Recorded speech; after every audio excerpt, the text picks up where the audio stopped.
بسم اللہ الرحمن الرحیم، السلام علیکم ورحمۃ اللہ۔ سعودی عرب اور یو اے ای کے درمیان اس وقت بہت ہی کرٹیکل قسم کی صورتحال پیدا ہو چکی ہے۔ ابھی 2 سے 4 دن پہلے جس طریقے سے سعودی عرب نے یمن کے اندر بھیجے جانے والے فوجی ساز و سامان کو اپنا ایک تھریٹ محسوس کرتے ہوئے ان کے پر حملہ کر دیا۔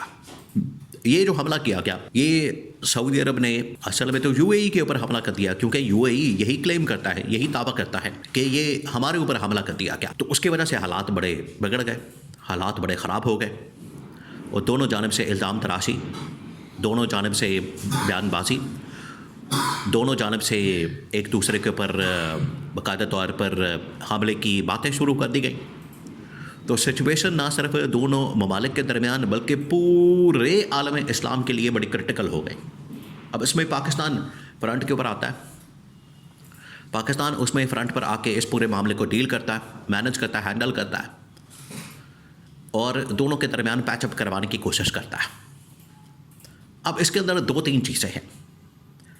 پہلی بات یہ کہ جو اتحاد ہے عالم اسلام میں، اسلامی ممالک میں، وہ بڑا ضروری ہے، اور یہ ماضی کے اندر بھی، آج بھی، اور مستقبل کے اندر بھی اس طرح کی چیزیں ہو سکتی ہیں کہ آپ ان کے درمیان جو چھوٹے موٹے اختلافات ہوتے ہیں، ان کے درمیان جو آپسی معاملات ہوتے ہیں، ان کو آپ ہلکا سا چنگاڑی لگائیں، بھڑکائیں، اور وہ بھڑک جائیں گے، اور اس کی وجہ سے لڑائی جھگڑا جنگ شروع ہو سکتی ہے۔ یہ ماضی کے اندر بھی ہوا ہے، آج بھی ہے، اور کل بھی ہو سکتا ہے۔ اسی کو مد نظر رکھتے ہوئے عمران خان نے ان کو مشورہ دیا تھا۔ عمران خان نے ان کو کہا تھا کہ یونٹی قائم کرنا بڑی ضروری ہے، اور اس مقصد کے لیے ہم دوبارہ سے ایک جو او آئی سی ہے، او آئی سی طرز کے اوپر ہم دوبارہ سے ایک معاہدہ کریں، دوبارہ سے ایک آرگنائزیشن کو قائم کریں، اس آرگنائزیشن کے تحت ہم دوبارہ سے اس کو بلڈ اپ کریں، اور یہ جو آپسی اختلافات ہیں ان کو ختم کریں، ان کو ہم مائنس کریں، ان کو منیمائز کریں۔ اور اسی وجہ سے عمران خان نے تمام عالم اسلام کو، جس میں سعودی عرب، یو اے ای، ترکی، انڈونیشیا، ملیشیا، اس کو ٹویسٹ کیا گیا۔ دیکھیں، آپ اس بات کو سمجھیں، آپ ذرا امیجن کریں کہ عمران خان تو ان کے آپسی اختلافات کو ختم کروانے کے لیے بڑے ہی خلوص نیت کے ساتھ، بڑے ہی دل کے ساتھ، اور اپنی پوری ایمانداری کے ساتھ، آنیسٹی کے ساتھ آگے بڑھا تھا۔ لیکن ان لوگوں نے کیا کیا؟ انہوں نے کہا کہ عمران خان تو اپنا یہاں پر لیڈرشپ حاصل کرنا چاہتا ہے، عمران خان یہاں پر اپنا کوئی کردار حاصل کرنا چاہتا ہے، عمران خان یہاں سے اپنا کوئی رول لینا چاہتا ہے۔ اس کو اس طرح سے ٹویسٹ کیا گیا کہ جیسے عمران خان ہی اس میں سب کچھ کرنا چاہتا ہے، انہوں نے یہ ٹویسٹ دیا۔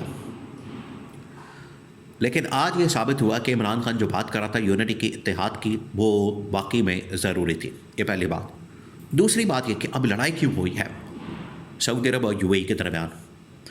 یمن کا جو علاقہ ہے، اصل میں یہ سعودی عرب کے بڑا قریب پڑتا ہے، اور پچھلے کئی سالوں سے، تقریباً 10-20 سالوں سے، 30 سالوں سے، 40 سالوں سے، جس طریقے سے سعودی عرب نے طاقت حاصل کی، اس کے بعد یو اے ای نے طاقت حاصل کی، تو ان 2 طاقتوں کا آپس میں سامنے آنا، لڑنا، یہ ایک نیچرل چیز ہے۔ یہ اپنی طاقت کے حصول کے لیے عرب ممالک میں بڑی کوشش کر رہے تھے، اور یمن ایک ایسا علاقہ تھا جہاں سے ایران بھی سعودی عرب کے بارڈر کے اوپر آ کے بیٹھا تھا حوثی باغیوں کے ذریعے، اور یو اے ای نے بھی وہاں پر اپنا ایک گروپ اسٹیبلش کر کے سعودی عرب کے لیے ایک تھریٹ قائم کر دی۔ تو سعودی عرب نے اس کو کاؤنٹر کرنے کے لیے اس تھریٹ کو، وہاں سے اگر کوئی حملہ ہوتا ہے سعودی عرب کے اوپر تو اس کو کیسے کاؤنٹر کیا جائے، وہاں پر اس نے اپنے تعلقات، معاملات بنا لیے، جو کہ یمن کی گورنمنٹ کے ساتھ ہے۔ اب یہاں پر یہ 3 گروپ بن گئے، اور تینوں گروپ آپس میں لڑے ہیں۔ تو یو اے ای جس کو سپورٹ کرتا ہے، اس کو سپورٹ کرنے کے لیے، فنڈنگ دینے کے لیے، اسلحہ ساز و سامان دینے کے لیے، جب وہاں سے ایک بندرگاہ کے اوپر 2 جہاز پہنچتے ہیں تو ان کے اوپر سعودی عرب حملہ کر دیتا ہے۔ جیسے ہی حملہ ہوتا ہے تو امریکہ اور اسرائیل بڑے خوش ہوتے ہیں، ان کو پتہ لگ جاتا ہے کہ یہ تو آپس میں لڑ پڑے ہیں، ہم دوبارہ سے ان کو معاملات کو، اسلحے ساز و سامان، ڈپلومیٹکلی ان کو پریشر کریں گے۔ پہلے ہی آپس میں یہ تھریٹ ہونے کی وجہ سے یہ ہمارے اوپر ڈپینڈنٹ ہے، ہم سے اسلحہ ساز و سامان خریدتے ہیں. اب ان کی ڈیوائڈ اینڈ رول پالیسی جو ہے اس کی وجہ سے یہ اور آپس میں لڑیں گے، ہمارے اوپر ڈپینڈنٹ ہو جائیں گے. تو پاکستان نے وقتی طور پر اس میں کردار ادا کرنے کی کوشش کی. شہباز شریف کو فرنٹ پر کیا. اس نے جا کے ادھر یو اے ای کے شیخ زاید ال نہیان سے ملاقات کی، اور اس کے بعد انہوں نے سعودی جو وزیر خارجہ ہیں ان کے ساتھ ملاقاتیں کی. لیکن سعودی عرب کے چانسز اب ناراضگی کے زیادہ نظر آتے ہیں کہ سعودی عرب کہیں نہ کہیں ناراض ہے پاکستان سے، اور یہی وہ ایلیمنٹ ہے، یہ وہ فیکٹر ہے جس کی وجہ سے پاکستان اب بالکل اس میں سے نکل رہا ہے. حالانکہ یہ پاکستان کے لیے بہت بڑے ہی اعزاز کی بات تھی، آنر کی بات تھی جب پاکستان کے ساتھ یہ معاہدہ ہوا، ایگریمنٹ ہوا ایک ڈیفنس کا، کہ سعودی عرب کے اوپر جو حملہ ہے وہ پاکستان کے اوپر حملہ، اور پاکستان کے اوپر جو حملہ ہے وہ سعودی عرب کے اوپر حملہ ہے. انہوں نے آپس میں ایک طے کر لیا. یہ معاملہ جیسے ہی طے ہوتا ہے تو اس کے بعد پاکستان کو کافی اپنے آپ کو ایک لیڈنگ پوزیشن مل جاتی ہے عالمی سطح کے اوپر. لیکن اس چھوٹی سی جھڑپ کے بعد، اس چھوٹی سی لڑائی کے بعد پاکستان کی موجودہ جو گورنمنٹ ہے، حکومت ہے، اور ان کے جو معاہدے ہیں وہ بھی کھل کے سامنے آ گئے، اور اتنی طاقت اور اتنی مضبوطی، اتنی پائیداری اس میں نظر نہیں آتی. ورنہ چاہیے تو یہ تھا کہ پاکستان اس میں آتا فرنٹ پر اور اس پورے معاملے کو سیٹل کرتا. سیٹل کرنے کے بجائے پاکستان کا اس میں کردار بالکل نہ ہونے کے برابر نظر آیا، جو کہ پاکستان کو کرنا چاہیے تھا. تو یہ ایک مسنگ پوائنٹ تھا، مسنگ ایلیمنٹ تھا اس پوری ایپیسوڈ میں. اب کیونکہ سعودی عرب کو اس بات کا پتہ ہے کہ اگر یہ پیچ اپ کوئی کروا سکتا ہے، اگر اس میں کوئی قائل کر سکتا ہے پاکستان کو، سعودی عرب کو، یو اے ای کو، اور باقی جو عرب ممالک ہیں وہ ایکٹیو ہوئے ہیں. لیکن پاکستان میں اگر یہ کوئی کام کر سکتا ہے دوبارہ یونٹی کا، اتحاد کا وہ پیغام، وہ میسج مختلف ممالک کے درمیان آپس میں معاملات کو بہتر کرنے کا، وہ عمران خان کر سکتا ہے. تو وہ اپروچ، وہ سوچ ہمیں دوبارہ سے اپنانے کی ضرورت ہے.